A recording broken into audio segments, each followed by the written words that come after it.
गोभीपुर गांव के किनारे एक बड़ी नदी बहती थी। इसी नदी से कई परिवारों का गुजारा चलता था। उन्हीं में से एक था गरीब लेकिन मेहनती मछुआरा रघु। हर सुबह सूरज निकलने से पहले वो अपना जाल लेकर नदी में उतर जाता था और घंटों मेहनत करके मछलियां पकड़ता था। आज तो बहुत सारी मछलियां मिली हैं। इन्हें बेच दूंगा तो घर का खर्च आराम से निकल जाएगा। बस इसी तरह हमें मछलियां मिलती रहें। गौरी, आज कुछ मछलियां बच गई हैं। कल इन्हें बासी बेचने से अच्छा है कि आज हम इन्हें बनाकर खा जाएं। हाँ हाँ, क्यों नहीं, ये तो अच्छी बात है। आप अपने ग्राहकों का कितना ख्याल रखते हो। ठीक है, मैं मसाला तैयार करती हूँ, आप फिश फ्राई बना देना। ठीक है, तब तक मैं हाथ मुंह धोकर चूल्हा जलाता हूँ और तेल गरम करता हूँ। फिर थोड़ी देर में गौरी ने मसाला तैयार कर दिया और रघु को दे दिया। रघु ने मछलियों को मसाले में मैरिनेट करने के बाद उन्हें तवे पर फ्राई करना शुरू कर दिया। वाह, क्या खुशबू आ रही है। लगता है इस खुशबू से लोग बाहर से ही फिश फ्राई खाने आ जाएंगे। अच्छा अभी तो सिर्फ खुशबू ही आ रही है। थोड़ी देर में खाने के बाद स्वाद भी बहुत अच्छा आएगा। बस थोड़ी देर और सब्र कर लो। थोड़ी देर बाद रघु ने फिश फ्राई बनाकर तैयार कर लिया और प्लेट में परोस दिया। वाह, ये फिश फ्राई तो एकदम ही स्वादिष्ट लग रही है। लगता है जैसे मैं इसे पहली बार खा रही हूँ। अब मैं क्या ही बताऊं, एकदम लाजवाब है। अच्छा, जिस हिसाब से तुम बोल रही हो, लगता है इस बार सच में कुछ ज्यादा ही स्वादिष्ट बना है। जरा मैं भी खाकर देखूं।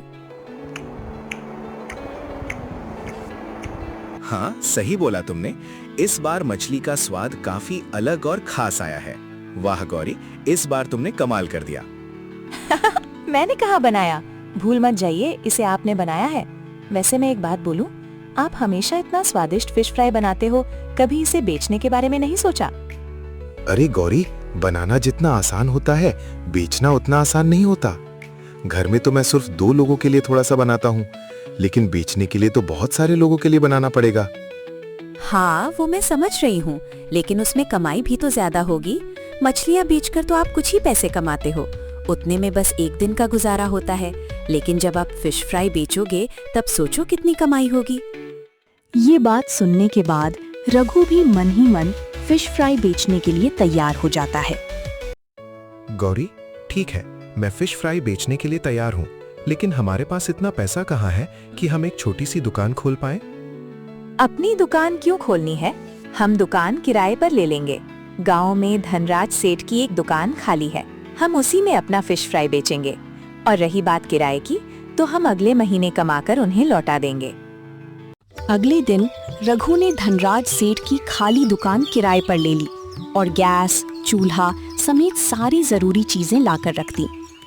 सुनो रघु, तुमने मेरी दुकान किराए पर तो ले ली, लेकिन एक बात का खास ध्यान रखना, अगर अगले महीने इसका किराया नहीं दिया तो मैं ये दुकान वापस ले लूंगा, वो भी ब्याज समेत। आप चिंता मत कीजिए सेठ जी, मैं अगले महीने आपकी दुकान का किराया जरूर दे दूंगा। धनराज की इस धमकी के बाद रघु ने अपना फिश फ्राई बनाने का काम शुरू कर दिया।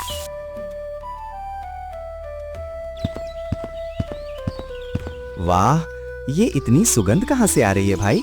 लगता है बाजार में कुछ नया बिकने आया है। हाँ भाई, सही बोल रहे हो, मुझे भी यही खुशबू आ रही है। लगता है कहीं फिश फ्राई मिल रही है।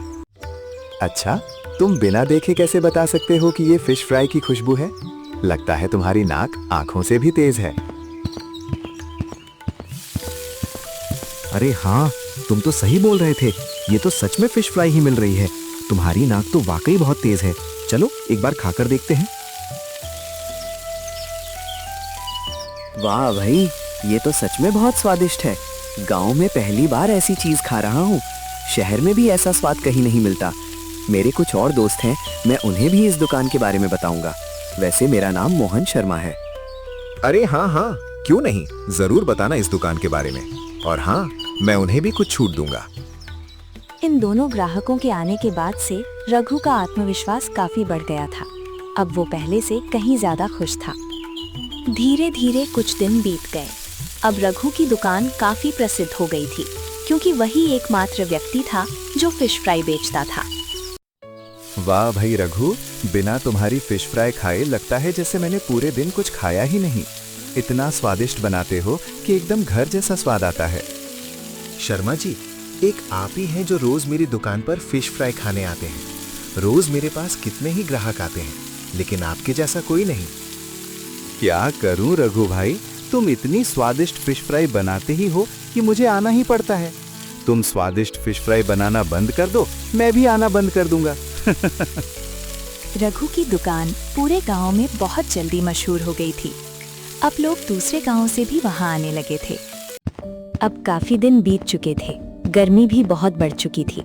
उसी बीच रघु रोज की तरह सुबह सुबह मछलियां पकड़ने नदी के किनारे जा रहा था। बाप रे, कितनी ज्यादा गर्मी बढ़ गई है। अब तो गर्मी के कारण नदी का पानी भी सूख रहा है। अब तो मछलियां भी कम मिल रही हैं। रघु ने उस दिन काफी देर तक मछलियां पकड़ी, लेकिन घंटों मेहनत करने के बाद भी उसे बहुत कम मछलियां मिली। वो बहुत निराश हो गया। ये क्या, आज तो इतनी कम मछलियां मिली हैं। कहीं ऐसा ही चलता रहा तो 1-2 दिन में ये नदी पूरी तरह सूख जाएगी, फिर तो कुछ भी नहीं मिलेगा। अगले दिन रघु शाम को दुकान से अपने घर लौटा और उसने सारी बात अपनी पत्नी गौरी को बताई। गौरी, लगता है हमें ये दुकान अब बंद करनी पड़ेगी। गर्मी के कारण पूरी नदी सूख चुकी है। कल तो कुछ मछलियां मिली थी, लेकिन आज तो कुछ भी नहीं मिला। मुझे दूसरे मछुआरों से मछलियां मांगनी पड़ी। अच्छा, हाँ, गर्मी तो बहुत बढ़ गई है, लेकिन अब हम क्या करें? इतनी अच्छी चलती दुकान को अचानक कैसे बंद कर सकते हैं? अब यही तो हमारा सहारा है। इसे बंद कर देंगे तो घर कैसे चलेगा? हाँ गौरी, बात तो तुमने सही कही है। तो मैं एक काम करता हूँ, कल से ढोलकपुर की नदी से मछलियां पकड़ कर लाऊंगा। अब यही एक उपाय बचा है। ढोलकपुर? लेकिन वो गांव यहाँ से बहुत दूर है। वहाँ से आते आते बहुत समय हो जाएगा। फिर आप फिश फ्राई कब बेचोगे? मैं कल से सुबह 4 बजे ही निकल जाऊंगा और 7 बजे तक वापस आ जाऊंगा। उसके बाद दुकान पर फिश फ्राई बेचूंगा। थोड़ी मेहनत तो होगी, लेकिन मैं मछलियां बेच पाऊंगा। अगले दिन जैसा रघु ने कहा था, वो सुबह 4 बजे ही ढोलकपुर की ओर मछलियां पकड़ने निकल पड़ा।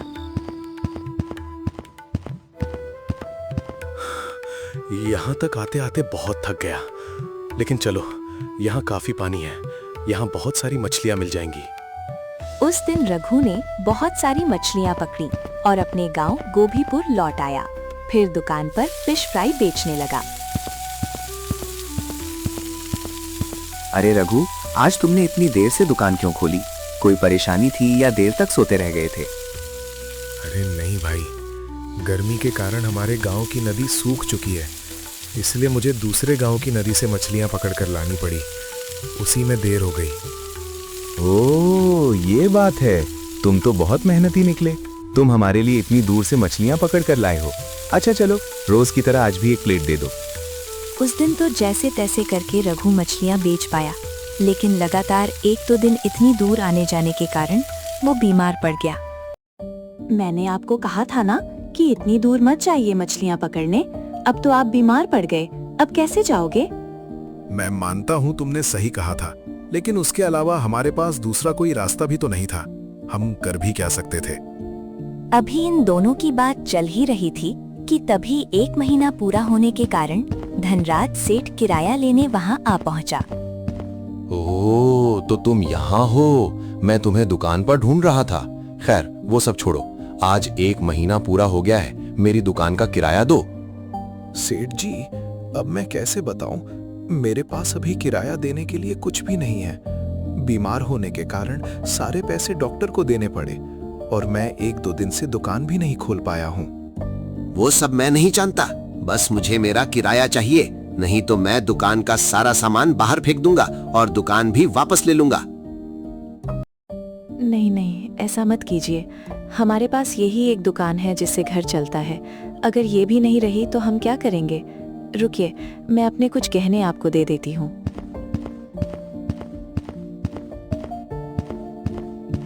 गौरी जैसे ही गहनों का बैग धनराज को देने जाती है, तभी वहाँ रघु का नियमित ग्राहक मोहन शर्मा आ जाता है। अरे रघु, तुम यहाँ आराम कर रहे हो? मैं तो वहाँ तुम्हारी दुकान खुलने का इंतजार कर रहा था। रघु ने अपनी सारी परेशानी मोहन को बता दी। मोहन ने तुरंत अपनी जेब से 10,000 रुपए निकालकर धनराज को दिए और कुछ पैसे रघु को भी दिए। अरे रघु, इतना सब कुछ हो गया और तुमने मुझे बताया भी नहीं। मैंने जो पैसे दिए हैं उनसे पहले अपना इलाज कराओ और फिर दुकान खोलो। मैंने कई दिनों से तुम्हारी फिश फ्राई नहीं खाई है। आज तो मोहन भाई ने बचा लिया, नहीं तो पता नहीं क्या हो जाता। आज तुम्हारे गहने भी चले जाते। अब मैं एक काम करूंगा, अब से एक पूरा दिन मछलियां पकड़ूंगा और एक पूरा दिन दुकान पर बेचूंगा। इससे ज्यादा थकान भी नहीं होगी। 1-2 दिन बाद जब रघु ढोलकपुर गांव से मछलियां पकड़कर वापस लौट रहा था, तभी वहां के कुछ मछुआरों ने उसे रोक लिया। ओए रुक, कहाँ जा रहा है? कौन है तू? तुझे पहले कभी इस गांव में नहीं देखा। मैं रघु हूँ। मैं गोभीपुर गांव से आया हूँ। वहाँ गर्मी के कारण नदी का पानी सूख गया है, इसीलिए हमें मछलियाँ नहीं मिल रही थी। इसी वजह से मैं यहाँ आ गया। ओह, ऐसा है क्या? सुन, तू यहाँ आ तो गया है, लेकिन तुझे खाली हाथ ही लौटना पड़ेगा। हमारे गांव की नदी से तू मछलियाँ पकड़कर नहीं ले जा सकता। और हाँ, फिर कभी यहाँ आने की कोशिश मत करना। अब जा। रघु उस दिन उदास होकर अपने घर लौट आया। उस दिन उसने जितनी भी मछलियां पकड़ी थीं, वे सब ढोलकपुर के मछुआरों ने रख लीं। अरे यार, ये मुसीबत तो खत्म होने का नाम ही नहीं लेती। पहले अपने गांव की नदी सूख गई, फिर सेठ का किराया, और अब ये ढोलकपुर के मछुआरे। पता नहीं अब मैं क्या करूं। रात के 2 बज रहे थे। रघु गहरी नींद में सो रहा था। तभी अचानक बहुत तेज बारिश शुरू हो गई। वो बारिश पूरी रात होती रही, जिसके कारण पूरा गांव पानी पानी हो गया। रघु भाई, ओ रघु भाई, जल्दी दरवाजा खोलो। देखो क्या हो गया, जल्दी दरवाजा खोलो। अरे हाँ हाँ, आ रहा हूँ। कौन हो तुम? इतनी जोर जोर से दरवाजा क्यों पीट रहे हो? अरे किच्चू, तुम सुबह सुबह यहाँ क्या कर रहे हो? क्या हुआ? इतनी जोर जोर से क्यों चिल्ला रहे हो? अरे रघु भाई, तुम अभी तक सो रहे थे? जल्दी चलो, देखो गांव की नदी में क्या हो गया। ये बात सुनकर रघु बहुत घबरा गया। वो तुरंत भागते हुए गांव की नदी के पास पहुंचा। क्या? ये कैसे हुआ? कहीं मैं सपना तो नहीं देख रहा? क्या ये सच है? रातों रात नदी में पानी कैसे आ गया? हे भगवान, तुमने मेरी सुन ली। अरे गौरी, तुम यहाँ, वो भी मछलियाँ पकड़ने वाला सामान लेकर। तुम्हें कैसे पता चला कि नदी में फिर से पानी आ गया है? अरे, जब आप अचानक भागते हुए नदी की तरफ आए, तब मैं भी आपके पीछे पीछे आ गई। तभी गांव की औरतों ने मुझे बताया, इसलिए मैं मछलियाँ पकड़ने वाला सारा सामान भी ले आई। फिर उस दिन रघु और उसकी पत्नी दोनों ने मिलकर खूब मछलियाँ पकड़ी और पहले की तरह ही रघु अपनी दुकान पर स्वादिष्ट फिश फ्राई बेचने लगा। अगर आपको ये कहानी पसंद आई हो तो वीडियो को लाइक करें और चैनल को सब्सक्राइब करना ना भूलें। मेरा चैनल मोनेटाइजेशन के बहुत करीब है और आपका एक सब्सक्राइब इस सफर में बड़ा सहयोग होगा। धन्यवाद।